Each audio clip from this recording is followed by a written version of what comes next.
Hello, happy Thursday. I am Meredith and I am here with our message for March 29th, no, March 30th, 2023.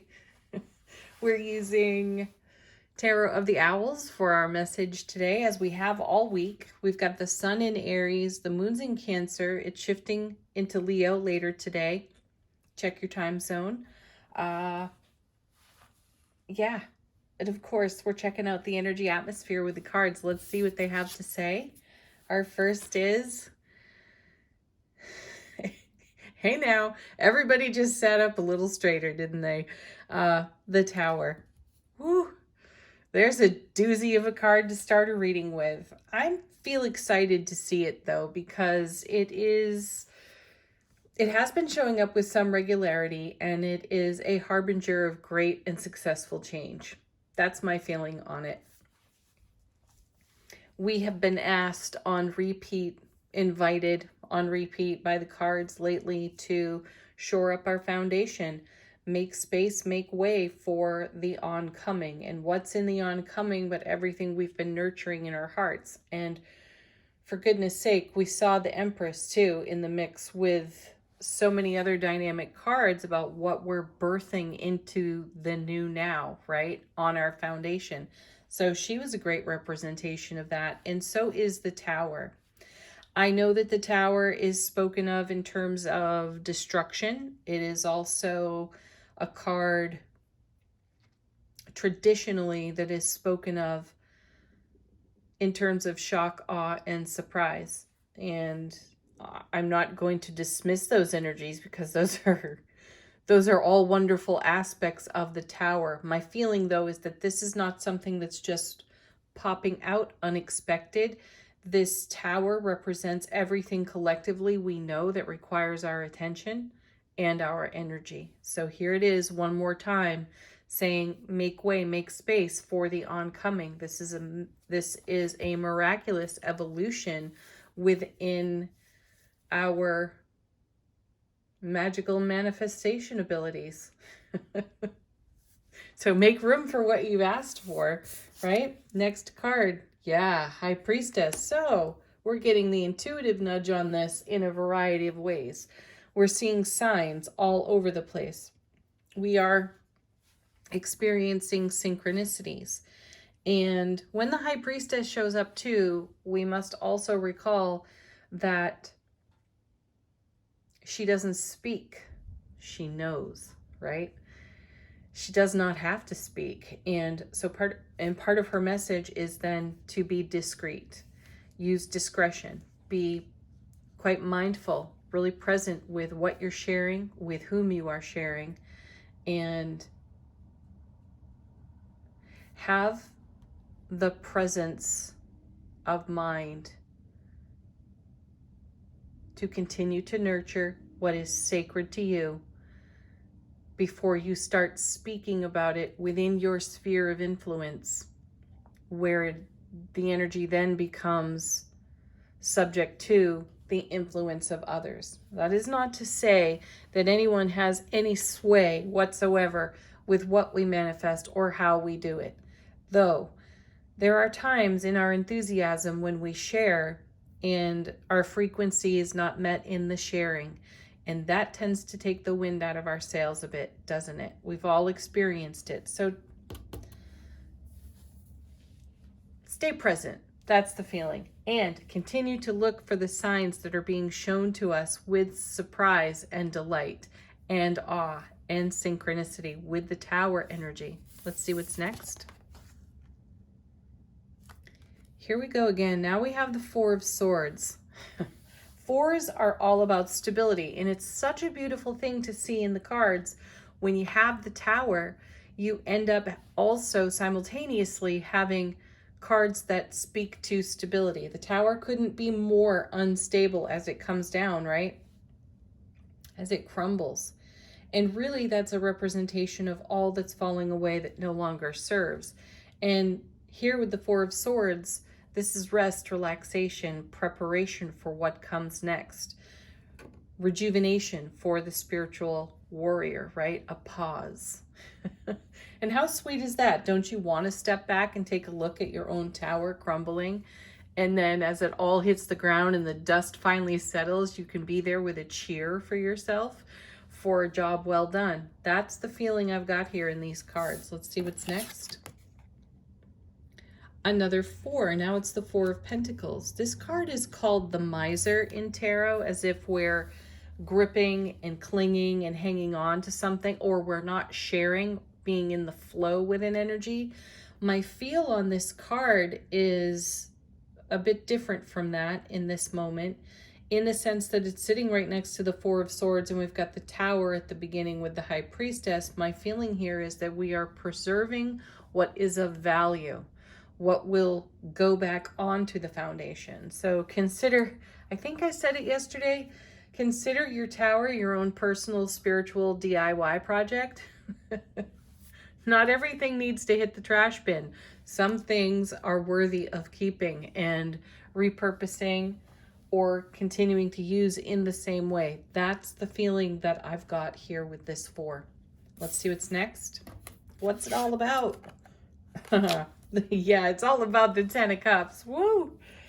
High five yourself, folks, because this is why we do tower work. This is why we tear down walls, boundaries, obstacles. This is why we are listening to our intuition so keenly and being discreet about our enthusiasm, because this reading is truly about a great investment in your own self. You're shoring up your foundation. You're doing it peaceably and in a relaxed way. You're preserving what is of great value to you in your world, and you are reinvesting that into this 10 of Cups. That's the Ace of Cups to the power of 10. Beautiful. It's one of the happiest cards in tarot for me. It sits right there with the 4 of Wands, the Sun, and the Ace of Cups. Yeah, that's a beauty. So some of us may be in the 11th hour here with our manifestation, and this is just the time we might want to bust out on the scene with all of our great enthusiasm and share, though we're reminded yet again by the High Priestess to be mindful of the frequency in which you are being met, and be certain that you are truly being met there and no one else is, raining on your parade. I was going to say something much more filthy. Self-edit. Oh my goodness. All right, let's look at the bottom of the deck. Never mind me. How is the universe supporting this dynamic flow? We have the 8 of Swords. Great card. This is funny. I'm having a card witching moment for myself, because when I turned over the tower for us here, I had a thought of this tower has been with us for a while. It's kind of like a long process, but it feels good. And then I thought about ice melting off a lake or pond, and I made the connection to being in the flow, in the natural order of things, and just allowing what simply is to simply be. And then I thought of a pond and ice melting off of it. So now we have the 8 of Swords, and I kind of have that visual here. Sharing it, maybe it'll speak to someone else. Anyway, 8 of Swords, I feel this in great connection with the Tower, because this is a card of freeing oneself. It's usually a mental trap. It's some sort of programming that we've trapped ourselves in. And then we recognize that it's not working for us, and we have to liberate ourselves from the thought, right? Or the behavior, the way of being. And in the 8 of Swords, again, traditionally speaking in tarot, there's typically a woman there with her hands tied and her eyes are blindfolded, or her eyes are covered. And the thing is, she can get loose on her own, but she's waiting for someone else to do it. I don't feel that we're waiting for anyone to come to our rescue here. We are quite well aware that this is all happening under our own power. So now we have the 4 of Swords doubled in the 8 of Swords. So our approach is to be one of relaxation and kindness to self-relationship. We talked about this in yesterday's reading for sure. We're under our own energy for setting ourselves free. And it's happening in a way that perhaps we don't expect, though we can feel the building joy toward this 10 of Cups. Speaking about seeing things of great value, here's the Queen of Cups now with the High Priestess.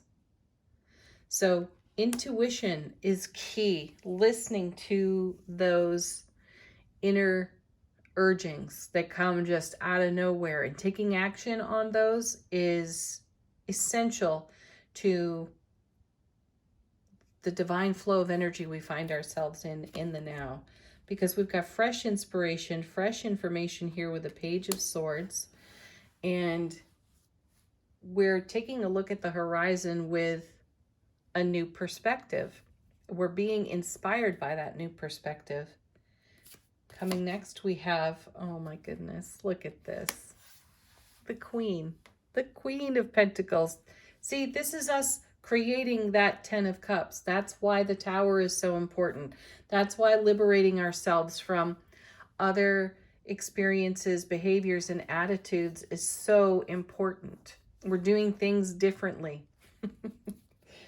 Final word, last tarot card, the Lovers. Yeah, because we chose to follow our heart, and this is where it's led us. And isn't it beautiful? Okay, angel answers. Oh, I want to share with you all. Yesterday, I shared with you that a tarot card was down on the floor. I think it was the Wheel of Fortune.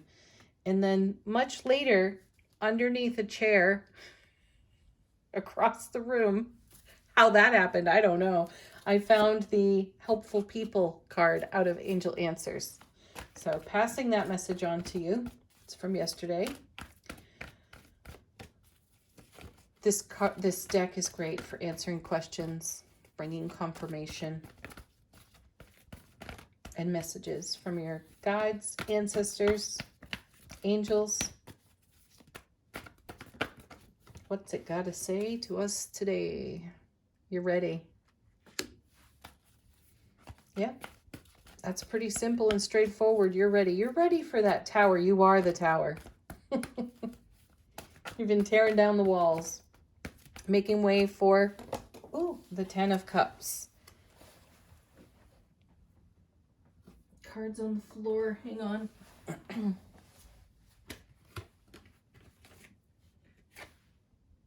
Don't stop.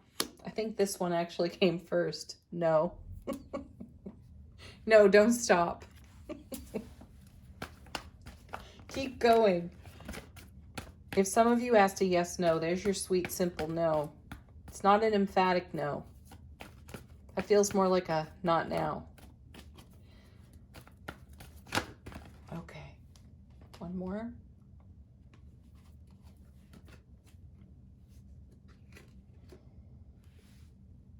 Recovery. Interesting. We've seen a bit of the improving health card, and now we have recovery.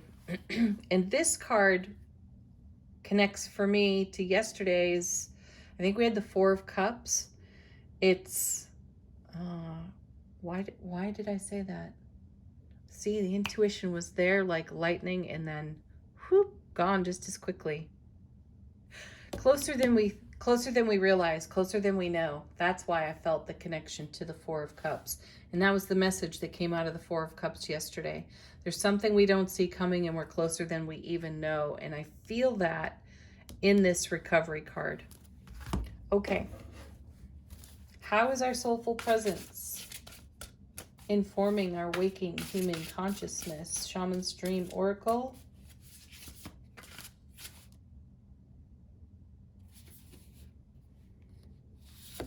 We have Winter's Dream, gestation period. How neat is that?